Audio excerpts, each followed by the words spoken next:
Stop dot in the next 14 minutes. You're going to hear about a man who was shot 37 times, bayoneted, hit with shrapnel, for 6 hours dot, and survived. This isn't fiction.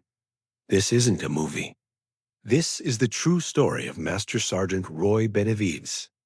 May 2nd, 1968. Vietnam.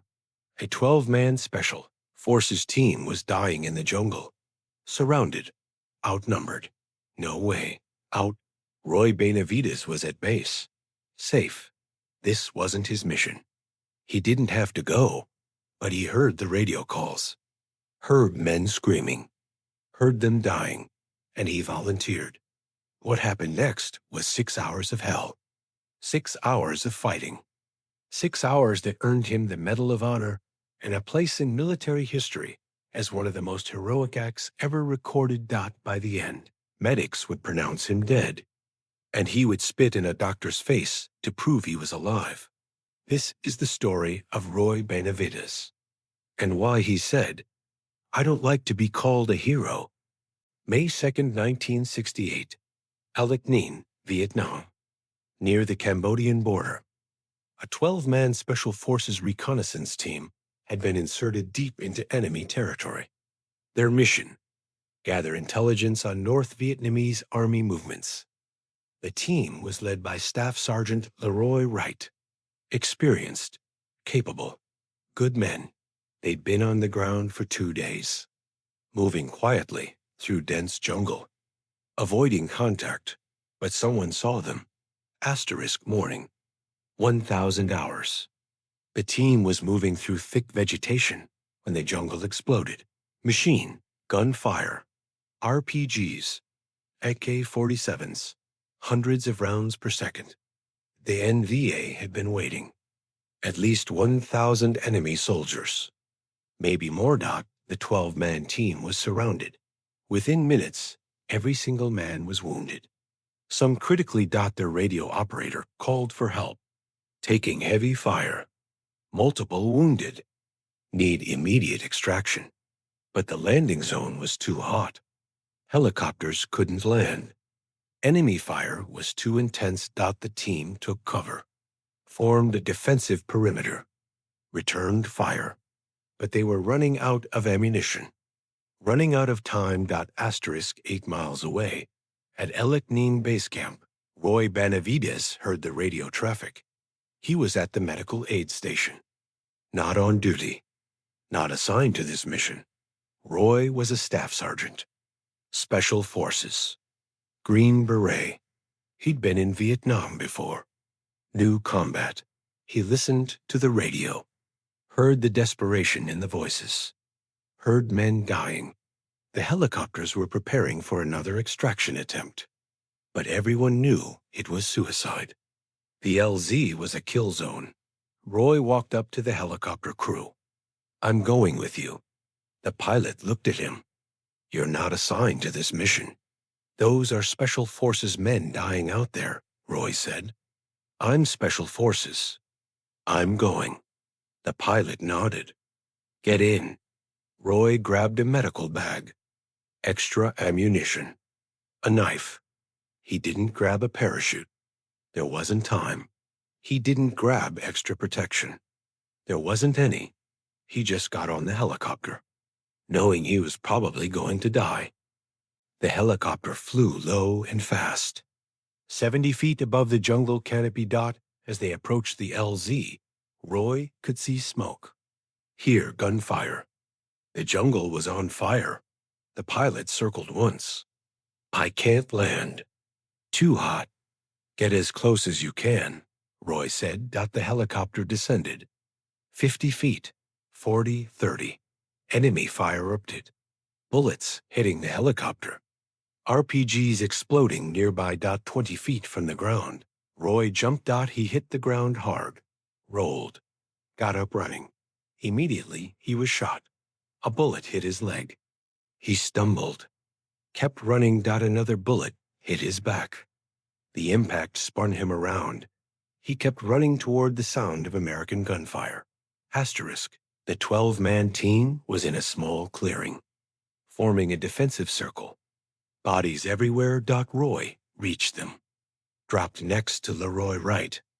"Who are you?" Wright shouted over the gunfire. "Benavidez. I'm here to get you out." Wright looked at Roy's leg, blood soaking through. "You're already hit." "I'll worry about that later," Roy said. He assessed the situation. 8 men still alive, 4 already dead. Every survivor wounded. The radio was destroyed. They couldn't call for extraction. Roy had a radio on his belt. He called the helicopter. "I've got survivors, but we need to move them. The LZ is compromised. We can't land there." The pilot responded. "Then we move," Roy said. Roy began moving the wounded, one by one, dragging them, carrying them. The NVA saw him, concentrated fire on him. He was shot again, and again got his right leg, his arm, his face. Shrapnel from a grenade hit his back, but he kept moving. He returned fire with captured enemy weapons. Threw grenades, provided cover. For 2 hours, he moved back and forth. Wounded man after wounded man, the helicopter crew watched from above. They couldn't believe what they were seeing. Roy was carrying one wounded soldier when an NVA soldier charged from the jungle. He had a bayonet fixed to his rifle. Roy dropped the wounded man, grabbed his knife. The NVA soldier lunged. The bayonet pierced Roy's side. Deep. Roy felt the blade enter his stomach, felt it tear through muscle. But he grabbed the rifle, pulled the NVA soldier close, and killed him with his knife. Roy pulled the bayonet out of his own stomach. His intestines began to spill out, held them in with his hand. And continued moving wounded soldiers. By hour 4, Roy had been shot multiple times, bayoneted, hit with shrapnel. His intestines were literally hanging out of his body. He held them in place with one hand, fought with the other. One of the wounded soldiers later said he was holding his stomach together with one hand and shooting with the other. "I've never seen anything like it." Roy radioed the helicopter. "We're ready for extraction. Come get us now. LZ's still hot." The pilot said, "I don't care." Roy shouted, "These men die if you don't come now."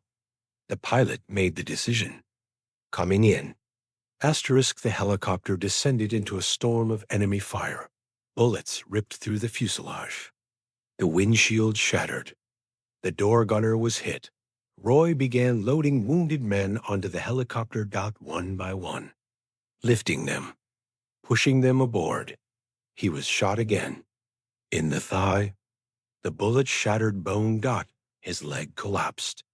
He crawled, kept loading men. An RPG exploded near the helicopter.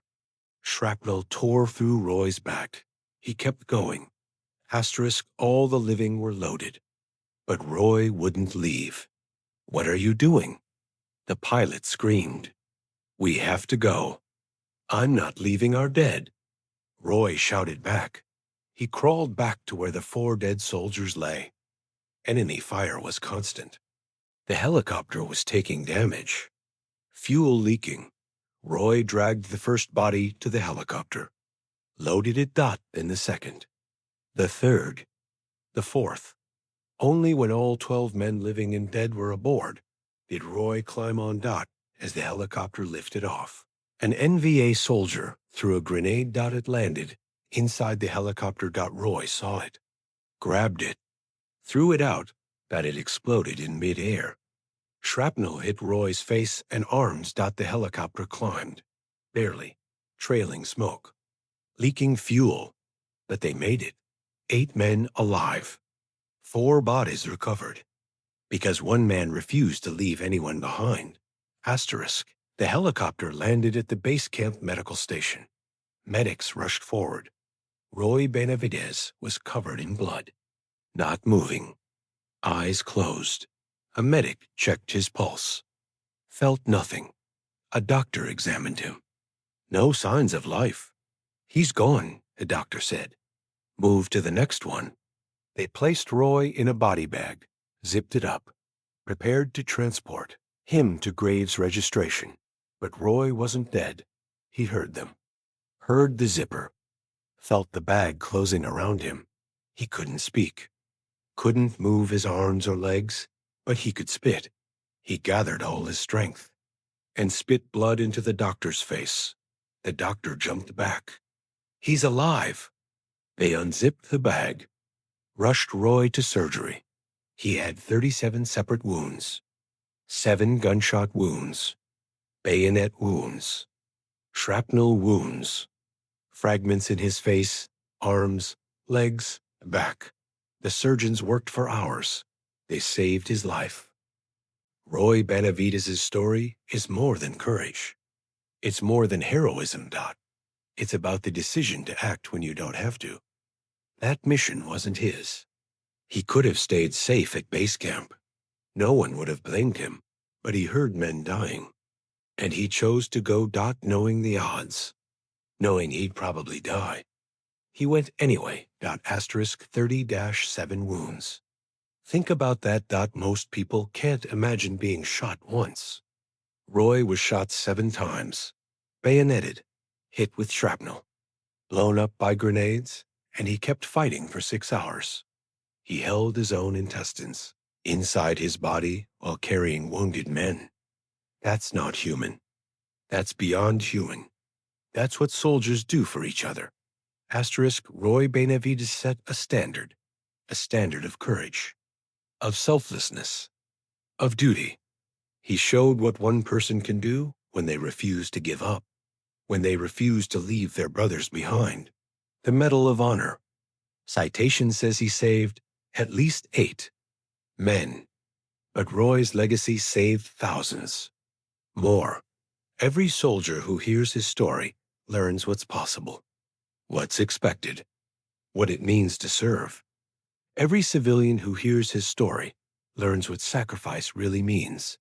Not just words, not just symbols. Real sacrifice, real courage, real heroism. Asterisk Roy Benavidez didn't like being called a hero, but he was wrong. He was exactly what a hero is.